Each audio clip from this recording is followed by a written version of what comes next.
highway, so approach will be fairly good. We've divided the parcel into two phases of 200. I'm proposing after the term will let them give us ½ acre, so we come very straight. You are doing a very good job.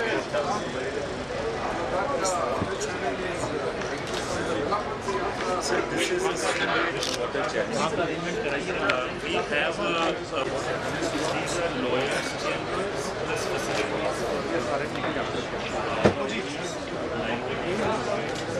And the lowest level we have this we thought would be the clubhouse. This is the central green. So at any time a dignitary comes from the judicial side, we thought we would just create a beautiful tea room here with a lovely display. These are elements taken from the Nishat Bagh.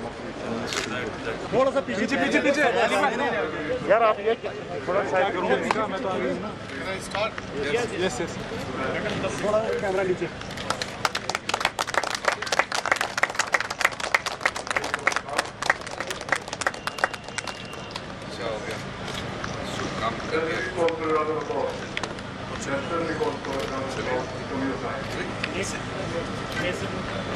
यार ये थोड़ा सा side पर कर दो ना आप भाई साहब मेरा कैमरा आगे आ ही रहेगा ना आप कोना वोना पकड़ लो कोई मेरा तो कैमरा ही है ना छोटा तो क्या हुआ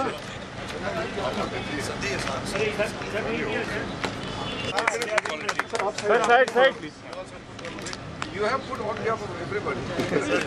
नहीं आप भी लगा दीजिए ये हो गया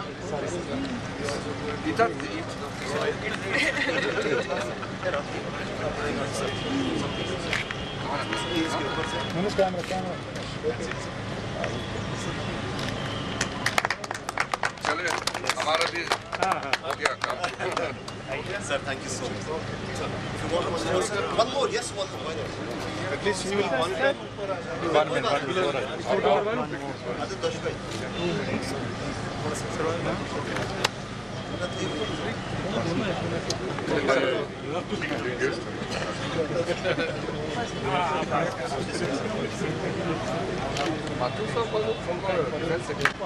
पीछे से Yes, everyone look here. पीछे से पक्का जाएगा. Look here. We shall now proceed. Come forward and present a short to Justice Hari Mohammed.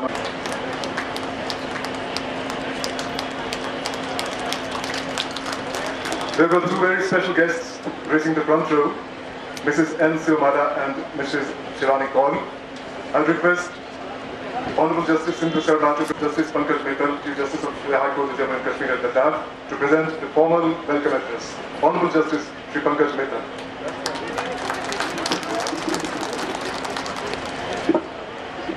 Shri Justice U. Lalit and Shri Justice S.K. Kaul, Senior Judges of the Supreme Court of India.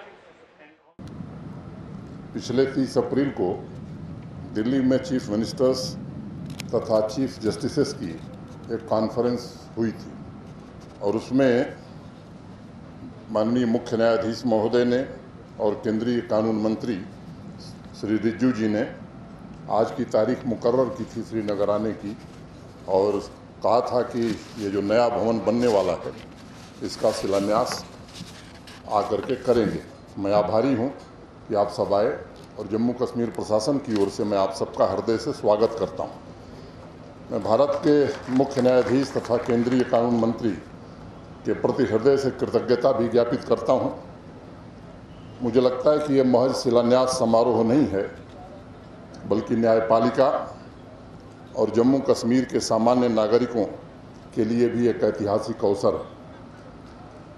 Supreme court का जो प्रतीक चिन्ह है उस पर एक वाक्य लिखा है, यथो धर्मस्तथो जयः, अर्थात जहाँ धर्म है, जहाँ सही व्यवस्था है, वहीं जय है। इस भावना को ध्यान में रखते हुए हमारे संविधान के निर्माताओं ने लेजिस्लेचर, एग्जीक्यूटिव तथा जुडिशियरी की भूमिका तय की है और संतुलित तरीके से इन तीनों धाराओं के रोल और जिम्मेदारियों को भी स्पष्ट किया है। मैं समझता हूं कि आज़ादी के बाद से इन तीनों धाराओं के कमोबेश संतुलन ने एक मजबूत भारत के निर्माण में अविस्मरणीय योगदान किया है। मोटे तौर पर व्यवस्था के सभी अंगों ने कुछ अपवादों को छोड़ करके अपने दायित्वों से जनतंत्र के महान आदर्श के रूप में काम करने की कोशिश की है। देश को समृद्ध न्यायपूर्ण बनाने के लिए कानूनों का निर्माण, नागरिकों की आकांक्षाओं और संविधान की रक्षा के संकल्प के साथ सभी चुनौतियों का सामना करते हुए आज हमारा देश विश्व की महाशक्ति के रूप में उभर रहा है। और मैं कहना चाहूँगा कि न्याय की निष्पक्षता से हमारी सभी पीढ़ियों ने अपने दायित्वों को उत्कृष्टता के साथ निभाया है। मुझे एक घटना याद है, आदि शंकराचार्य और श्री मंडन मिश्र की एक कहानी आप में से कुछ लोगों ने सुना होगा। शंकराचार्य जब मंडन मिश्र से शास्त्रार्थ कर रहे थे, मिथिला के रहने वाले थे मंडन मिश्र, तो एक बड़ी दुविधा खड़ी हुई कि शास्त्रार्थ का निर्णय कौन करेगा, किसकी विजय हुई, कौन पराजित हुआ, किसे न्यायाधीश बनाया जाए। अंत में सहमति से तय हुआ कि मंडन मिश्र जी की जो पत्नी है भारती, उन्हें ये जिम्मेदारी सौंप दी जाए। अब देखिए, किसी की पत्नी जज हो जाए और दूसरे पक्ष को आपत्ति न हो, ये हमारी परंपरा रही है। शंकराचार्य जी ने इसे सहज स्वीकार किया कि ये उनके पति का पक्ष नहीं लेंगी क्योंकि न्यायाधीश हैं। न्याय में इस तरह का विश्वास, ये हमारी ऐतिहासिक परंपरा रही है। और इस न्याय व्यवस्था के लिए बुनियादी संसाधनों में सुधार के लिए लगातार प्रयास जारी हैं ताकि पर्याप्त इंफ्रास्ट्रक्चर के साथ कोर्ट्स की कार्य प्रक्रिया को और अधिक सक्षम बनाकर न्याय प्रक्रिया में तेजी लाई जा सके। कात्यायन स्मृति में लिखा है, महान दोषो भवेत कालात् धर्म व्यावृद्धि लक्षण, अर्थात न्याय में विलंब का मतलब है धर्म की पराजय। मुझे लगता है कि ये भी एक सूत्र वाक्य है जो हम सबके लिए जीवन में मार्गदर्शन का काम करेगा। और इसलिए मुझे पूर्ण विश्वास है कि नए इंफ्रास्ट्रक्चर, मानव संसाधन तथा कोर्ट्स के आधुनिकीकरण के द्वारा इस प्रक्रिया को हम आगे और तीव्र कर सकेंगे। जहाँ तक जम्मू कश्मीर में जुडिशियरी के इंफ्रास्ट्रक्चर की ज़रूरतों का सवाल है, मैं कह सकता हूँ कि हम सब वाकिफ भी हैं। और जो सम्मेलन में तय हुआ था, मैं सर्वोच्च न्यायाधीश महोदय को, केंद्रीय कानून मंत्री जी को भरोसा देना चाहता हूँ कि आने वाले कुछ समय में जो न्यायपालिका की इंफ्रास्ट्रक्चर से ज़रूरतें हैं वो हम वचनबद्ध हैं और निश्चित रूप से हम उसे पूरा करेंगे। मैं स्मरण करना चाहूँगा यहाँ की पूर्व मुख्य न्यायाधीश गीता मित्तल जी का, जिन्होंने बहुत रुचि लेकर के इंफ्रास्ट्रक्चर से जुड़े हुए जितने मामले थे, और मैं कहूँ कि कई ऐसी नई चीज़ें शुरू की उन्होंने, जिसका मैं मानता हूँ कि जम्मू कश्मीर सदैव उनको स्मरण करेगा। उनके जाने के बाद राजेश बिंदल जी ने जिस तरह से कुछ फैसले सामान्य आदमी के हित में किए, मैं मानता हूँ कि इन्हें भी अब इलाहाबाद में हम लोग इनको मिस करते हैं। तो मोटे तौर पर 3-4 वर्षों में मुझे लगता है कि जम्मू कश्मीर में बहुत कुछ बदला है,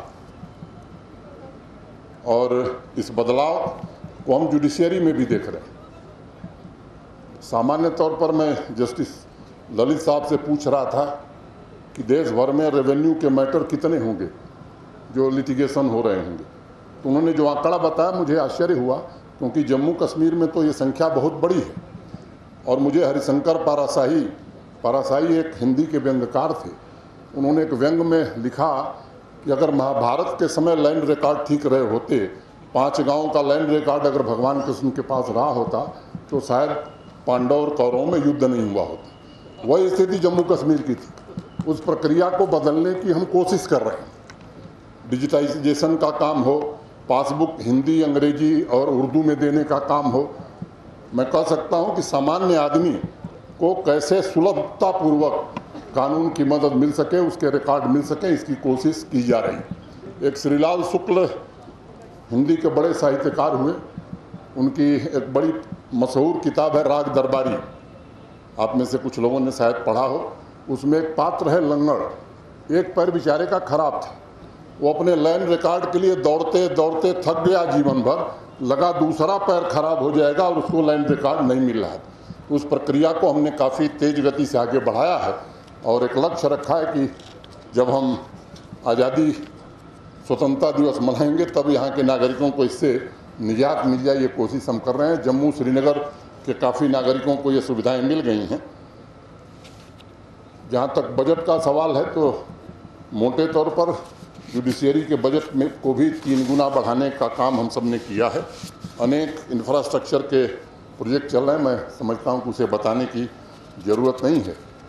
हमारी आर्थिक सीमाएं हैं, हम सब जानते हैं कि यहाँ रेवेन्यू जनरेशन कितना होता है। भारत सरकार के भरोसे ही जम्मू कश्मीर चलता रहा है। बावजूद इसके 900 करोड़ रुपए की परियोजना श्रीनगर हाईकोर्ट की हम लोगों ने स्वीकृत की है और जम्मू हाईकोर्ट के लिए भी जब डिज़ाइन बन जाएगी हम भरोसा देना चाहते हैं कि उसे भी हम जरूर स्वीकृत करेंगे और समय सीमा में वो बन जाए। माननीय केंद्रीय कानून मंत्री जी का मैं हृदय से आभारी हूँ, हमारे पुराने मित्र हैं और अधिकारपूर्वक जब उनसे बात कही जाती है तो मुझे लगता है कि हमारा जो CSS स्कीम है, मैं बैठक में इसकी चर्चा करूँगा, ये मंच नहीं है, कुछ मुझे लगता है कि आपको इसमें बढ़ोतरी करने की आवश्यकता है। जिस भवन का अभी शिलान्यास हुआ है, मित्तल साहब ने विस्तार से बताया, मैं उसके विस्तार में नहीं जाना चाहता हूं, लेकिन इतना मैं ज़रूर कह सकता हूं कि ये इंफ्रास्ट्रक्चर मील का पत्थर साबित होने वाला है और अनेक प्रकार की सुविधाएं, arbitration, mediation centre, lawyers chamber, जो कुछ विधिक कार्य को सुचारू रूप से चलाने के लिए एक बेहतरीन व्यवस्था हो सकती है, उसका प्राविधान इसमें किया गया है और मैं भरोसा देना चाहता हूं कि जुडिशरी के इंफ्रास्ट्रक्चर के प्रति हम वचनबद्ध हैं और उसे निश्चित रूप से हम पूरा करेंगे। एक अनुरोध मैं कहूं तो मुझे लगता है कि माननीय मुख्य न्यायाधीश महोदय से इनके सामने कहना मैं जरूरी समझता हूं कि प्रशासन और न्यायिक दोनों व्यवस्थाओं का लक्ष्य मैं मानता हूं। मैंने लॉ पढ़ा नहीं, जब मैं मंत्री था भारत सरकार में तो कोई कानूनी दिक्कत आती थी तो हम लोगों के सीनियर थे श्री अरुण जेटली जी, तो बराबर हाजिर हो जाता था मैं उनके पास। तो मुझे दो ही बात समझ में आती है, अगर मनुष्य में संवेदना है और कॉमन सेंस है तो उसे किसी लॉ पढ़ने की ज़रूरत नहीं। ये जो लोग पढ़े हुए हैं तो विद्वान हैं, लेकिन सामान्य व्यक्ति के लिए मैं समझता हूँ ये दो मुख्य सिद्धांत, तो चाहे वो न्यायपालिका हो या प्रशासनिक सेवा हो, दोनों मिल करके सामान्य आदमी के जीवन में कितना बदलाव ला सकते हैं। और मैं चीफ जस्टिस ऑफ इंडिया के जो तमाम विचार मैं पढ़ता रहता हूँ, मुझे लगता है कि इसी रास्ते पर देश की न्याय प्रणाली चले, इसकी कोशिश की जा रही है। प्रशासन की जिम्मेदारी है, सरकार की भी जिम्मेदारी है और सभी ब्यूरोक्रेसी की भी यही जिम्मेदारी है। मैं समझता हूँ कि प्रोसीजरल इशूज़ में ज़्यादा समय न बर्बाद हो, इसकी कोशिश हम कर रहे हैं। मुझे उम्मीद है कि एक व्यापक दृष्टिकोण के साथ हम लगातार प्रशासनिक प्रणाली तथा न्याय प्रणाली को और सुदृढ़ करेंगे तथा इसे कारगर बनाने की कोशिश करेंगे। जम्मू कश्मीर की एक विशेष परिस्थिति है और मुझे लगता है उस परिस्थिति का ध्यान सबको रखना चाहिए। सामान्य रूप से जो व्यवस्था देश में चल रही है उस व्यवस्था को लागू करने की यहाँ कोशिश की जा रही है। तमाम प्रकार के अवरोध खड़े किए जा रहे हैं। मैं अपेक्षा रखता हूँ और अनुरोध भी करता हूँ कि अवरोध खड़ा करने की कोशिश कहीं से नहीं होनी चाहिए, व्यवस्था सुगम रूप से चले। मैं समझता हूँ यही जम्मू कश्मीर के लोगों के हित में भी है और मैं समझता हूँ कि देश के भी हित में है। मैं इतनी ही बात कहता हुआ माननीय मुख्य न्यायाधीश महोदय, केंद्रीय कानून मंत्री महोदय और सर्वोच्च न्यायालय के दोनों न्यायाधीश महोदय का और हमारे अतिथि हैं आज इलाहाबाद हाईकोर्ट के चीफ जस्टिस, जो भी अतिथि आए हैं, सबका मैं हृदय से स्वागत करता हूं, अभिनंदन करता हूं। जय हिंद, जय भारत।